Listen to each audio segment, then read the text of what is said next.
ये खीर वाली है, ये खीर खाने से पैदा हुए हैं। हाँ, अयोध्या में तो पिता की जरूरत ही नहीं पड़ती, खीर खाओ बच्चे होते हैं। अब लक्ष्मण जी ने सुना, राम राम ये तो बड़ा मजाक कर रही है हमसे, बड़ी हंसी उड़ा रही है। तब लक्ष्मण जी ने मोर्चा संभाला और लक्ष्मण जी ने अपने भैया से कहा, भैया सुनो, अब जल्दी चलो मिथिला से। बोले क्यों? बोले मिथिला से जल्दी इसलिए चलो, आज के बाद कोई मिथिला ना आ जाए, और यदि मिथिला आ जाए तो यहाँ कोई प्रॉपर्टी जमीन ना खरीद ले। क्यों? बोले जमीन खरीद लिया और घर बनाने के लिए खुदाई शुरू की, और खुदाई करोगे तो यहाँ बिटिया पैदा हो जाएगी। हमारे यहाँ तो बाप की जरूरत नहीं पड़ती, यहाँ तो माँ बाप किसी की जरूरत नहीं पड़ती, जमीन खोदो बच्चे मिलते हैं। ऐसा श्री लक्ष्मण जी ने कहा। लक्ष्मण जी कह रहे हैं कि यहाँ तो जमीन खोदने से, मिट्टी खोदने, क्योंकि सीता का जन्म ऐसी तो हुआ था। ये सीता माँ कौन है और इनका जन्म कैसा है? गोस्वामी जी लिख रहे हैं कि सीता माता इतनी सुंदर थी, इतनी सुंदर थी, इतनी सुंदर थी कि इनकी उपमा किससे दें? लक्ष्मी से दें ना। लक्ष्मी माता भी इतनी सुंदर नहीं जितनी हमारी सीता अम्बा है। तो चांद से दे देना, चांद तो इनके चरण के अंगूठे जितना भी नहीं है। करोड़ों कामदेव लजा जाए, इतनी सुंदर माता सीता थी। और माता सीता के जन्म की क्या चर्चा है, इसकी चर्चाएं अनंत हैं। अब मैं कुछ चर्चाएं आपके सम्मुख रखता हूँ जो हमने संत जनों के मुख से सुनी है। सारी कथाएं आपको हम रख देते हैं। क्या क्या कथा है जरा सुनिएगा। पहली कथा तो ये है कि सीता माँ पृथ्वी से प्रकट हुई।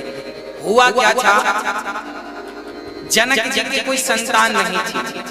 तब जनक जी ने भगवान से बहुत प्रार्थना की, बहुत पूजा की कि प्रभु कोई संतान हो। तब इन्हें स्वप्न आता है कि जनक जी तुम सोने का हल बनाओ और अपनी जमीन पर चलाओ, तुम्हें कन्या प्राप्त होगी। सोने का रथ बनाकर चलाया तो पृथ्वी माँ से एक सुंदर सी कन्या प्रकट हुई जिनका नाम था सीता। अब यहाँ पर कुछ लोग ये भी कहते हैं, कुछ लोग ये कहते हैं कि सीता रावण की बेटी है। अब सीता का रावण से क्या संबंध है, कैसे बेटी है, ये भी मैं आपको स्पष्ट कर दूं। ऐसा विद्वान लोग कहते हैं, ये बात कहाँ लिखी है मैं जानता नहीं हूँ, पर संतों के मुख से सुनी है तो आपको सुना रहा हूँ। ये सीता की सच्चाई चर्चा, सच्ची चर्चा तो यही है कि सीता माँ पृथ्वी से प्रकट हुई। पर कुछ लोग ये भी कहते हैं कि रावण की बेटी है। अच्छा, रावण की बेटी किस आधार पर कहते हैं वो भी मैं आपको स्पष्ट कर दूं। बात ऐसी है कि एक बार रावण संतों से खून लेकर के, रावण संतों से टैक्स किसका लेता था जानते हो? उनके खून का टैक्स लेता। चलो टैक्स में अपना खून दो। तब संत लोग अपना कुछ कुछ काट काट के रावण को खून दिया करते थे, ब्लड दान किया करते थे, रक्त दान किया करते थे, सारे ब्राह्मणों का, संतों का। अच्छा, रावण संतों को बड़ा सताता था, सारा रक्त लेता था ताकि रक्त के बिना ये मर जाए। हाँ, तो टैक्स में रक्त लेता था। एक घड़े में इसने सारा रक्त भरा संतों का और मंदोदरी को लाकर दे दिया। एक बार रावण के मन में कुछ खिचड़ी चल रही थी, मैं अभी बताऊंगा क्या खिचड़ी थी। खिचड़ी ये थी, रावण जनक से बहुत जलता था, क्योंकि जितनी सुंदर लंका थी ना, उससे कई गुना ज्यादा सुंदर मिथिला थी। मिथिला बोले तो आज वो मिथिला बिहार में, बिहार प्रांत जो नेपाल से लगा हुआ है वो मिथिला नगरी। तो ये जो नगरी थी ना बड़ी सुंदर थी, बहुत सुंदर थी। तो रावण जलता था जनक जी से कि इनके पास इतना वैभव है, इतनी संपदा है। तो रावण ने एक दिन सोचा कि संतों का रक्त इनकी जमीन पर गाड़ दूंगा, तो जहां संतों का रक्त होता है ना वहां बारिश नहीं होती, बारिश नहीं होगी, इनको सूखा पड़ जाएगा, संत प्रजा श्राप देकर नष्ट कर डालेगी। तब संतों का रक्त इकट्ठा किया रावण ने, और इकट्ठा करके और वो मंदोदरी को देता है कि जरा तुम संभालना, हम आएंगे ले जाएंगे। अब रावण अपने काम से चला गया।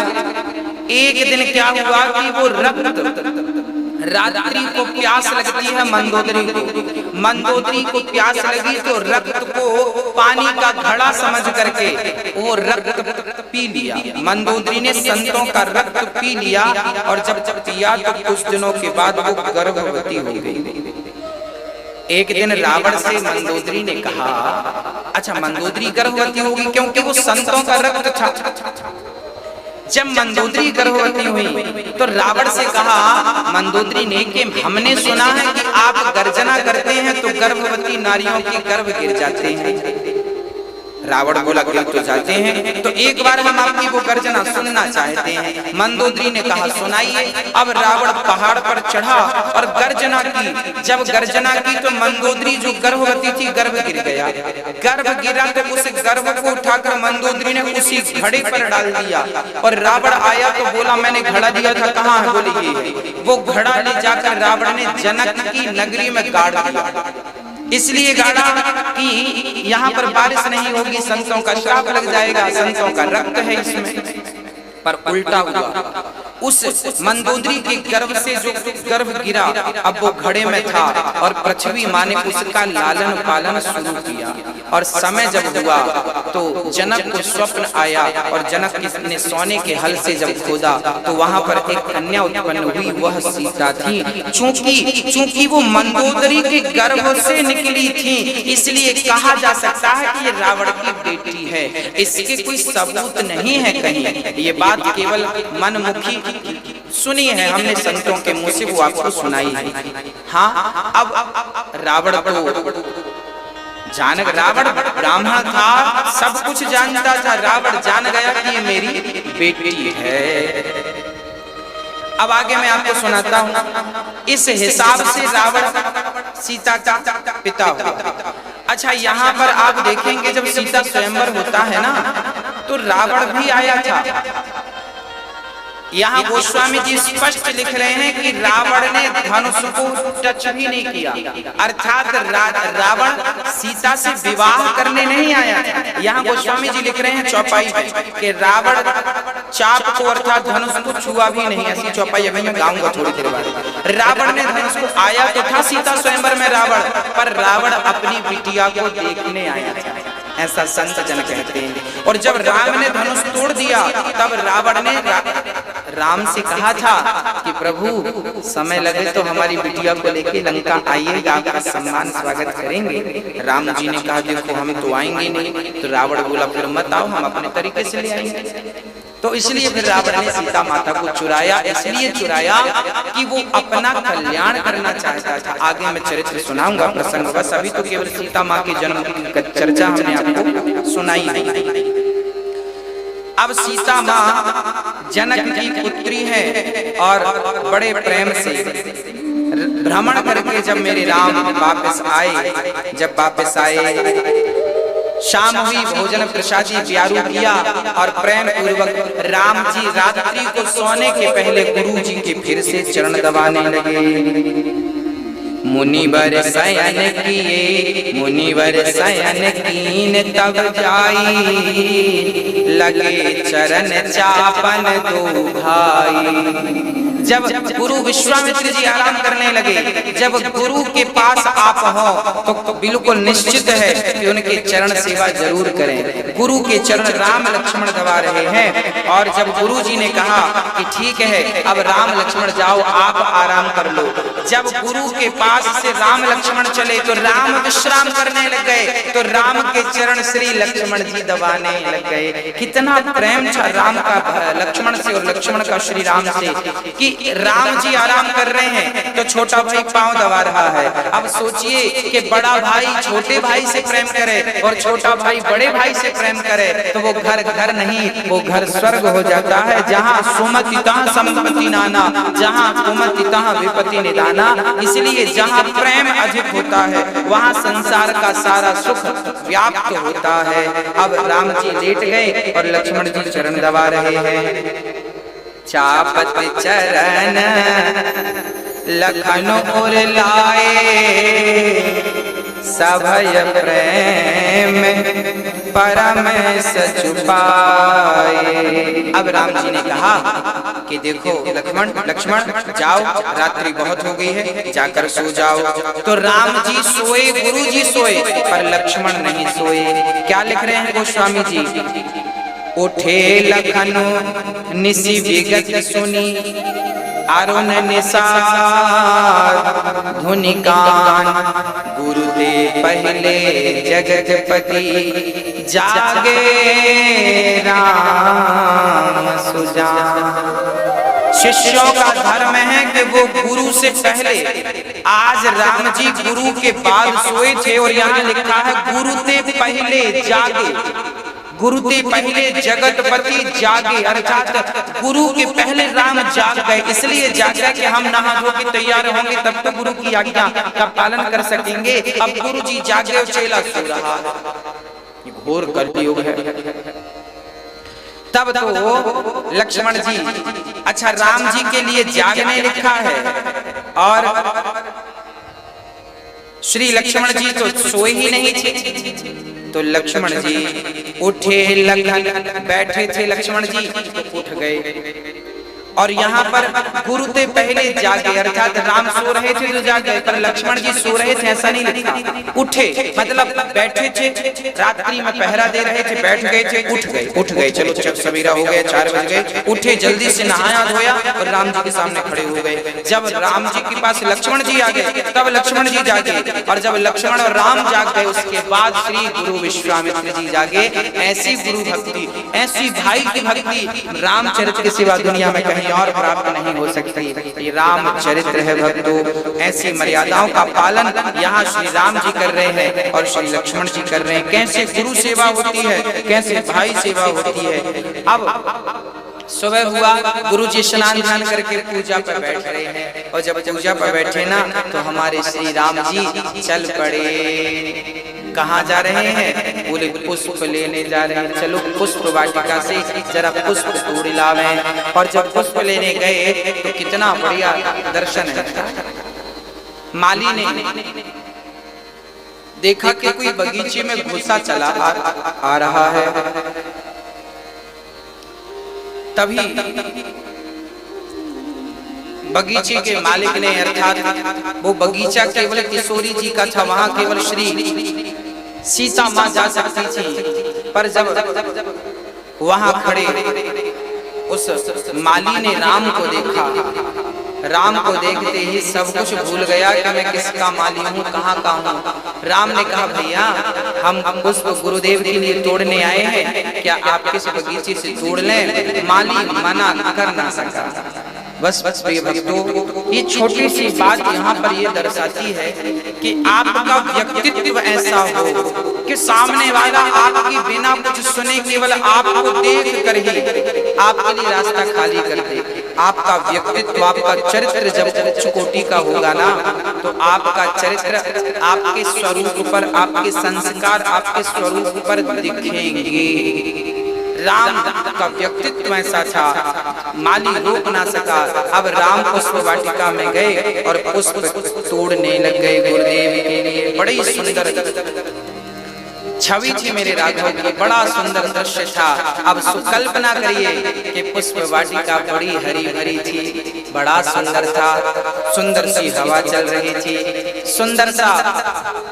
सुंदर से पुष्प श्री राम अपने हाथ से गुरुदेव के लिए चुन रहे हैं। उसी क्षण सीता जी अपनी सहेलियों के सहित उसी पुष्प वाटिका में उनकी देवी का मंदिर था, जगत जननी जगदम्बा का, भवानी का।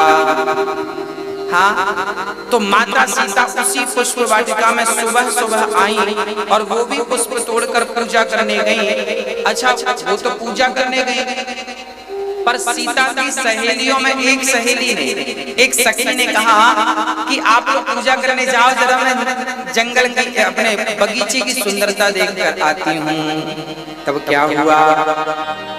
एक सखी सिय संग बिहाई और गई रही देखन फुलवाई। तेहि दो बंधु बिलो के जाई, प्रेम विवश सीता पहि आई। बड़ा सुंदर। यहाँ राम पुष्प तोड़ रहे थे बगीचे में और यहाँ सखियों के सहित सीता जी आई। तभी एक सखी को लगा कि चलो जरा बगीचे देख लेते हैं। वो सीता को छोड़कर, मंदिर को छोड़कर और वो घूमने निकल गई। अब जब घूमने निकल गई तो उसकी छवि, उसकी नजर राम पर पड़ी, लक्ष्मण पर पड़ी। और ज्यों राम लक्ष्मण को देखा, उस सखी ने मानो उसे संसार का सारा सुख मिल गया हो, झूमने लगी, नाचने लगी, दौड़ी दौड़ी सीता सीता सीता सीता। क्या हुआ? अरे चल तो सही। सीता जी बोली मैं पुष्प चढ़ा दूं माता जी को। अरे तू आगे चढ़ाना, पूजा कर लूं, आगे करना। अब लो, अब यहाँ कितना बढ़िया संकेत है कि जो सखियां रोज पूजा करने मंदिर जाती थी, उन्हें तो राम का दर्शन पहले नहीं हुआ।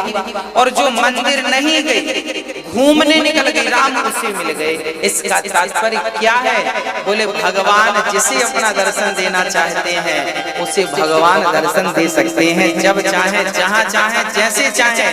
भगवान कहते हैं कि मुझे पाने की योग्यता भी नहीं। अच्छा, कोई कहे कि भगवान को पाने की ये योग्यता है। भाई आपको सरकारी जॉब करना है तो वहां पर तो एक निश्चित है ना कि आपके पास ये डिग्रियां होनी चाहिए।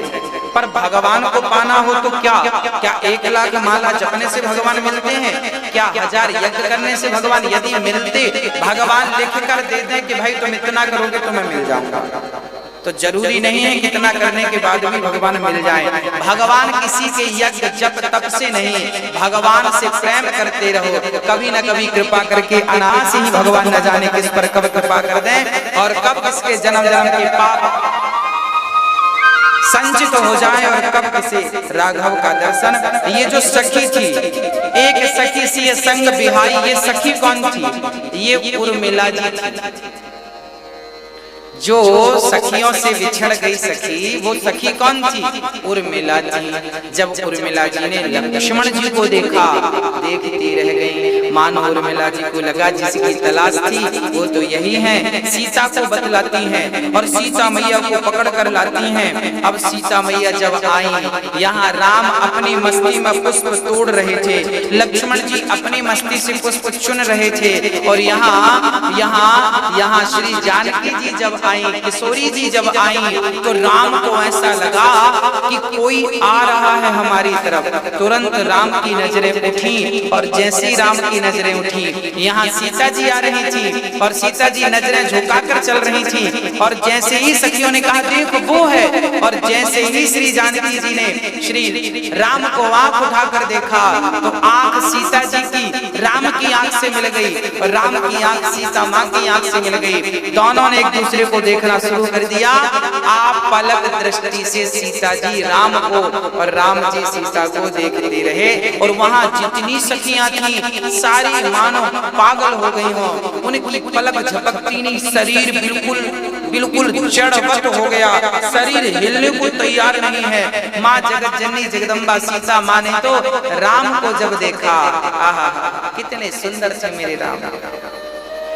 आज जगत का पालनहार जिस परमात्मा ने संसार की स्त्रियां इतनी सुंदर बनाई, पुरुष इतने सुंदर बनाए, पशु पक्षी इतना सुंदर बनाया, जब उन्होंने अपने आप को रचा होगा तो स्वयं अपने आप को कैसा रचा होगा, वो स्वयं कैसे होंगे।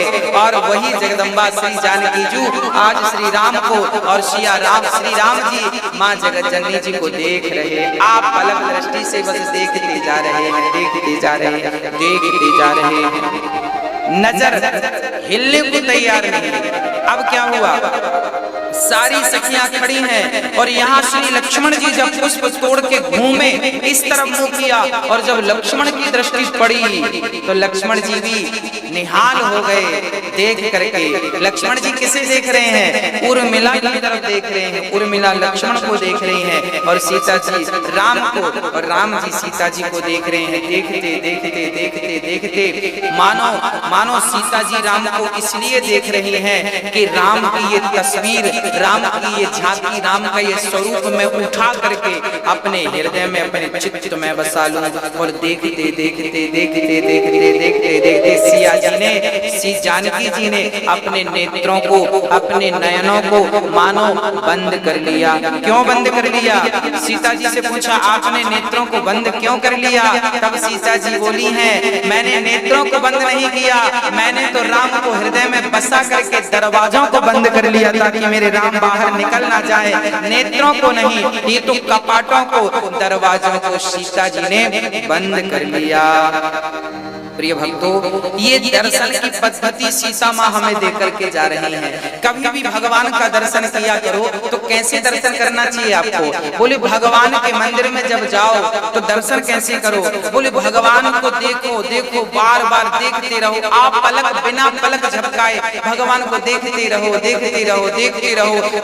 उनका श्रृंगार कैसा, उनकी आंख कैसी, उनके गाल कैसे, उनका हृदय कैसा, उनके चरण कैसे हैं, उनके हाथ कैसे हैं, एक एक अंग को देखो और देख देख करके फिर जानकी जी की तरह नेत्रों को बंद कर लो, फिर आंख बंद करके। अच्छा, सीता जी ने आंख बंद क्यों की? क्योंकि सीता जी को लगा ये तो अभी सामने खड़े हैं और अभी हम यहाँ से चली जाएंगे, यहाँ से जाने के बाद हम इनका ध्यान करेंगे तो ये आएंगे कि नहीं। तो आंख बंद करके सीता जी ने पहले प्रैक्टिकल कर लिया कि आंख बंद करके देखती हूँ कि नहीं, देखती हूँ आते हैं कि नहीं। और जब आंख बंद करके सीता जी ने देखा तो जो राम को अभी बाहर पा रही थी उन्हीं राम को अपने भीतर पाना शुरू कर दिया मां जगत जननी ने, सीता जी ने। और यहाँ राम का भी हालत, राम जी की हालत भी ठीक नहीं थी।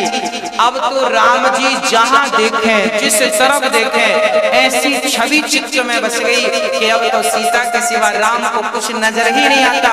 अब तो पुष्प में भी सीता जी नजर आने लगी। अब तो जो श्रृंगार जिस पर पुष्प रखे थे ना, उस पर भी राघव को सीता जी नजर आने लगी। और अब राम जी देख रहे हैं, सीता जी फिर आंख खोल के राघव को देखी। तब तो लक्ष्मण जी ने कहा सरकार बहुत हो गई, अब चलो गुरुजी लेट हो रहे हैं, पुष्प भी तो देने हैं। अच्छा ठीक है चलते हैं। अब यहाँ राम जी को लक्ष्मण जी ने कहा वहाँ सखियां सीता जी से कहीं बस कर सीता, कल फिर आएंगे स्वयंवर में, उन्हें खूब देख लेना।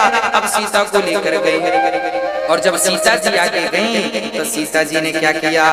सीता जी ने प्रार्थना करनी शुरू कर दी। हाँ, एक एक अंग को जब देखा सीता जी ने, उनके मोर पंख लगे हुए थे, कानों को देखा, हृदय को देखा, गालों को देखा, अधरों को देखा।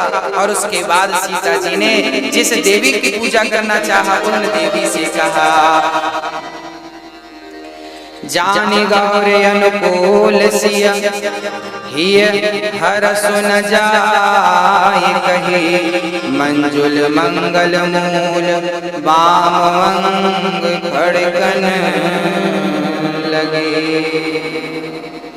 सीता जी अपनी देवी से हाथ जोड़कर कह रही हैं जगत जननी से, मन जाहे राज्यों, हे माता जी मुझे वही वर दीजिए जिसमें मेरा मन लग गया। मन जाहि राज्यों मिलहि सोवर, हमें वही वर मिले जिसमें हमारा अब मन लग चुका है। मन जाहि राज्यों मिलहि सोवर।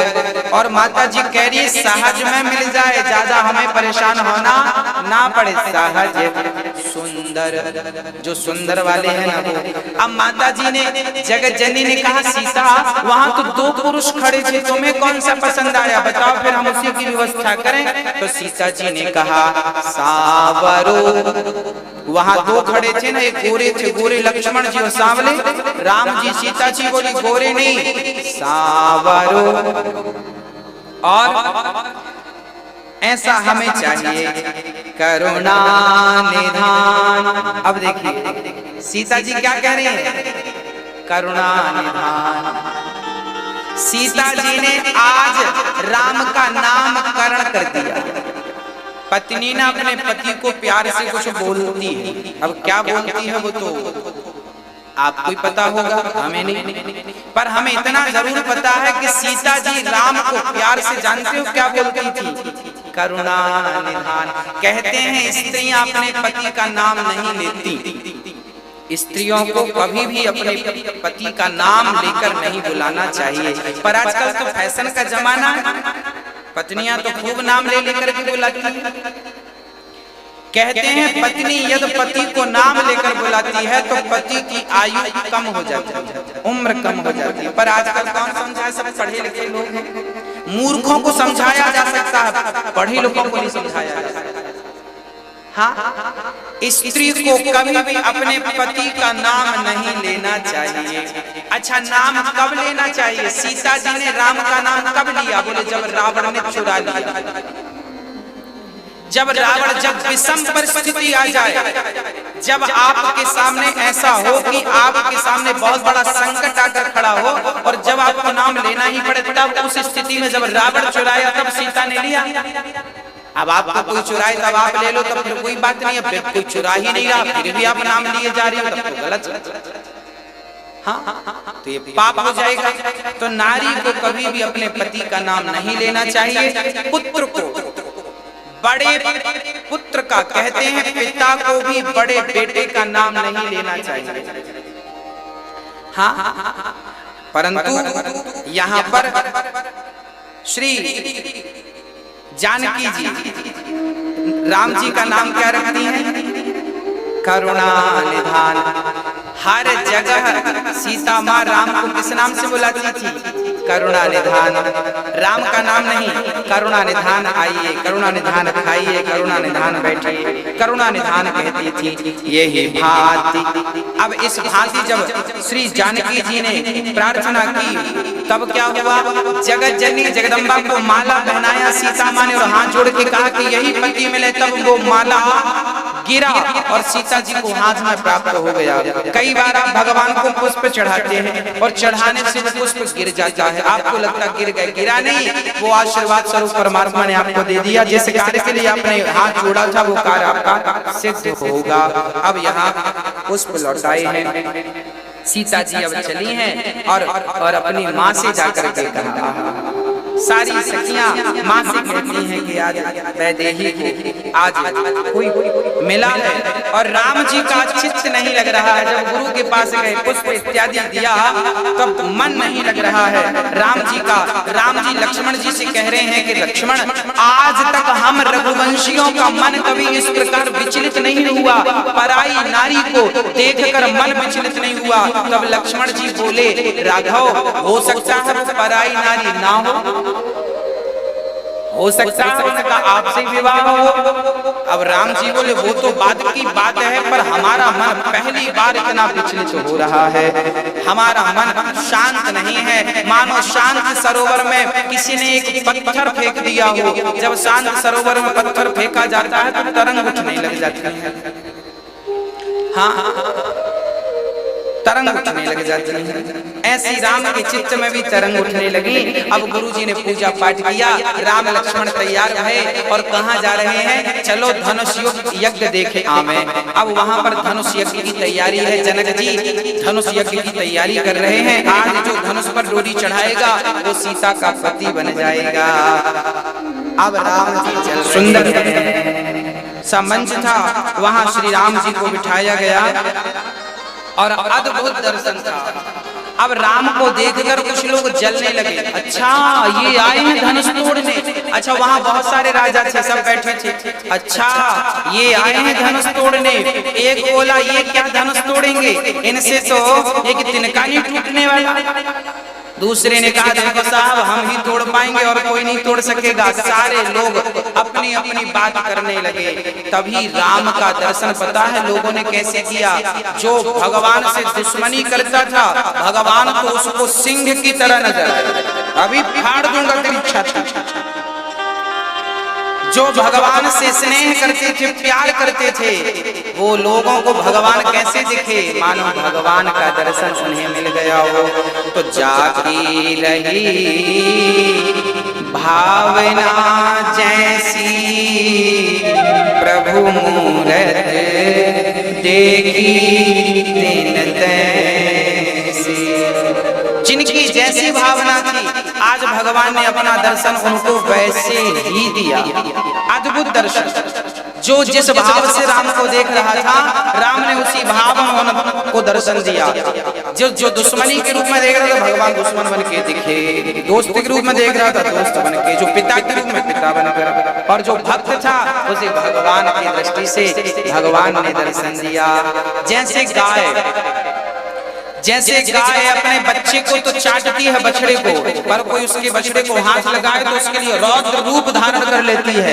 जैसे बिल्ली अपने बच्चे को मुंह पे लेके भागती है, चोट नहीं आता, पर वही बिल्ली जब चूहे को पकड़ती है तो फाड़ डालती है। मतलब अपने के लिए व्यवहार अलग था और दूसरे के लिए व्यवहार अलग था। उसी प्रकार भगवान का दुष्टों के लिए व्यवहार अलग था और भक्त के लिए भगवान का स्वरूप स्वभाव अलग था। जाकी रही भावना जैसी प्रभु मूरत देखी। यदि आप भावना बनाएं कि मेरी माँ भगवान है तो भगवान है, आप भावना बनाएं कि मेरा पिता भगवान है तो भगवान है। यदि भावना अच्छी है तो भगवान सब में है, और भावना नहीं है, कहते हैं ना, भाव का भूखा हूं मैं और भाव ही विसार है, और भाव से भजले मुझे तो भव से बेड़ा पार है। अद्भुत दर्शन श्री राम जी ने दिया है, और राम का पावन दर्शन करके सारे लोग धन्य धन्य हो गए उसी क्षण।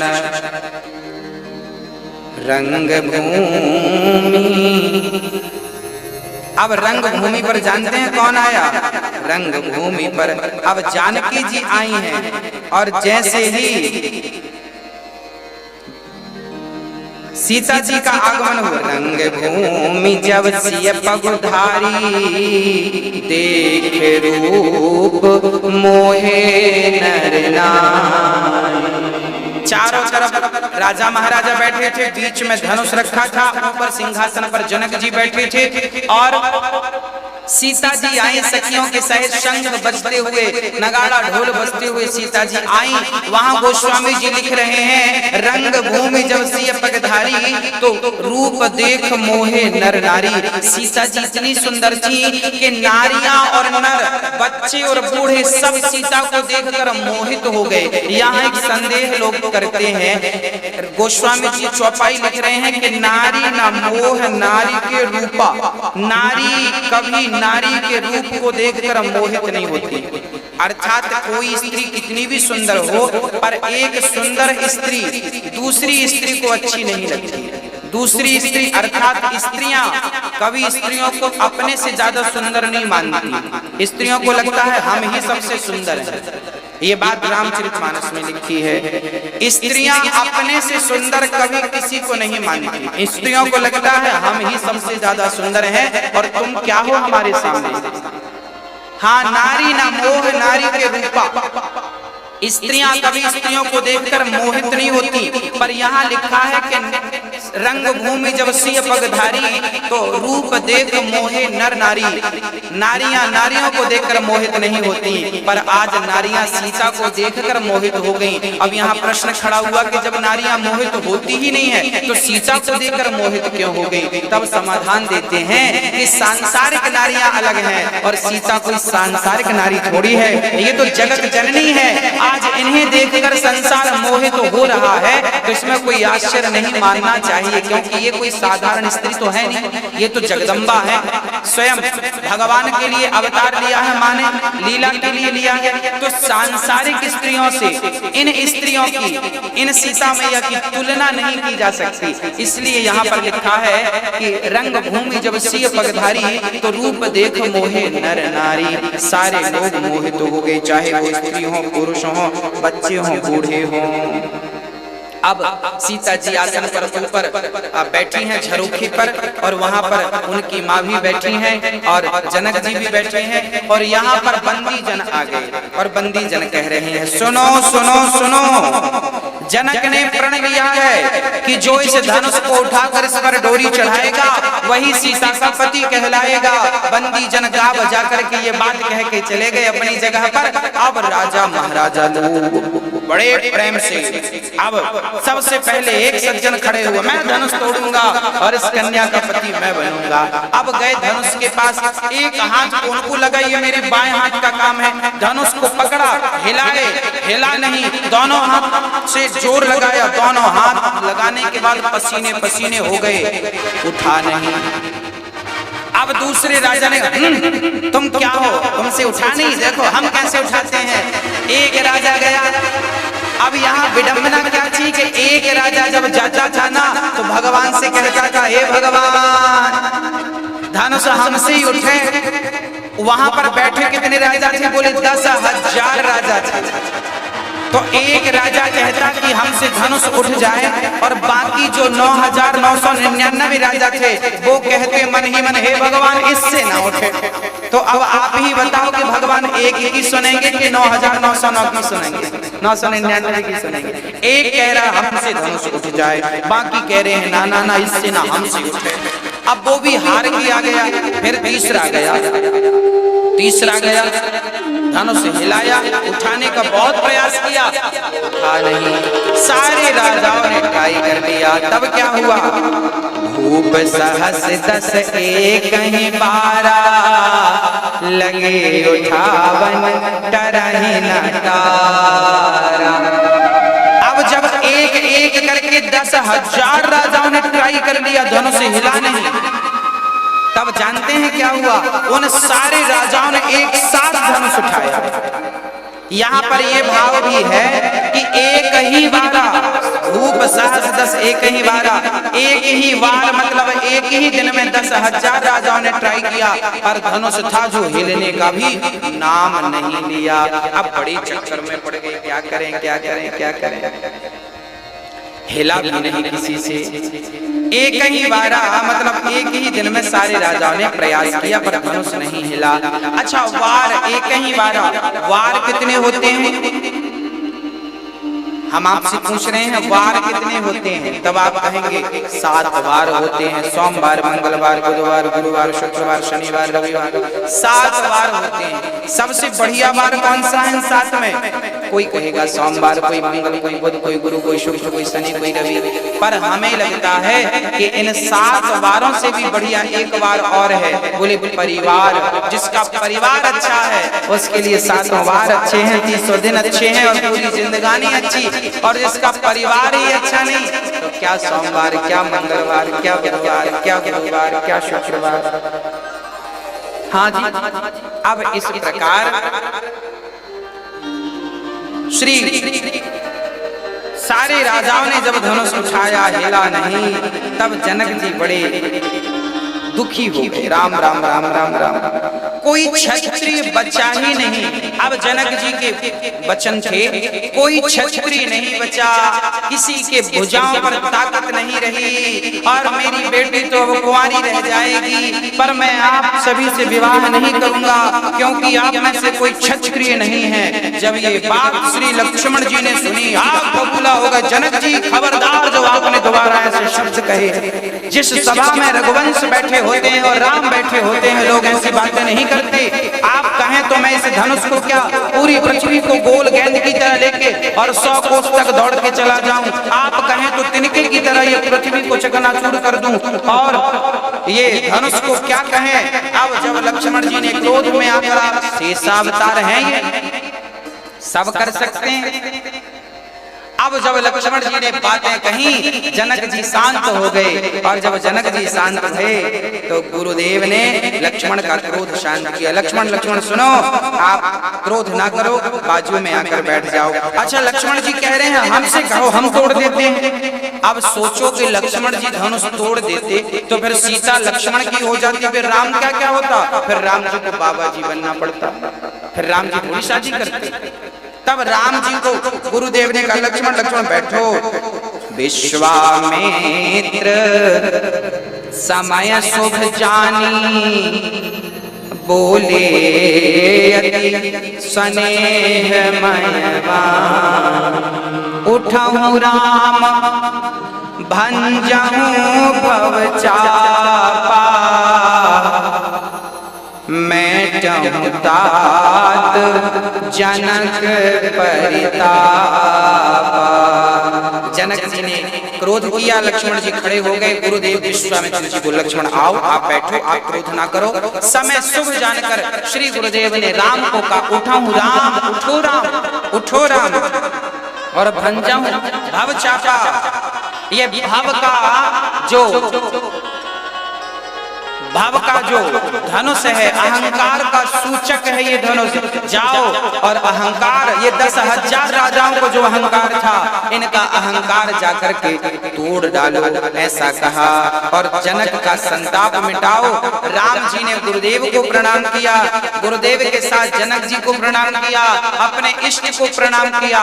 आप यहाँ पर एक शिक्षा पाइए और समझिए कि जब भी कोई काम करें तो एक बार अपने इष्ट को, अपने भगवान का स्मरण जरूर करना। हे प्रभु, हम ये कार्य करने जा रहे हैं, आप कृपा बनाए रखिएगा। गुरुदेव का स्मरण करें, इष्ट का स्मरण करें। और वहां से राम जी गए हैं, धनुष को प्रणाम किया है। शंकर जी का धनुष है ना, प्रणाम किया, धनुष की परिक्रमा लगाई, आदर किया। और अब जानकी जी राम को देख रही हैं और जानकी जी की माँ मन में विचार कर रही हैं कि राम राम, ये तो कोमल, इतने बड़े बड़े बलवान राजा जब ना उठा सके, ये बच्चे क्या उठाएंगे। तब कहा कि देखो, किसी को छोटा मत समझो, चींटी भी बड़े से हाथी को पछाड़ डालती है, ये राम है, ये भगवान है। अब श्री राम जी बढ़िया से आगे चलते हैं और राम जी सबके देखते देखते क्या करते हैं, लेत चढ़ावत खैचत गाढ़े, काहू न लखा देख सब ठाणे। राम जी ने धनुष को प्रणाम किया और राम जी ने देखते ही देखते सब एक टकटकी लगा, बिना पलक झपकाए सब देख रहे हैं। और राम जी ने एक हाथ से धनुष पकड़ा, सबको लगा कि हिलेगा नहीं, सारे लोग सोच रहे थे हिले ना, और राम ने धनुष को उठा लिया एक हाथ से, और उठा करके राम जी ने धनुष पर डोरी चढ़ानी चाहिए, थोड़ा झुकाया कि उसी समय राम के हाथ से धनुष लेत चढ़ावत खैंचत गाड़े, काहू न लखा देख सब ठाणे। तेहि धन राम मध्य धनु तोड़ा, और बीच से सिया श्री राम जी ने धनुष को तोड़ दिया। और जैसे ही धनुष टूटा, जय जयकार होने लगी, जय जयकार होने लगी। बोलिए रामचंद्र भगवान की।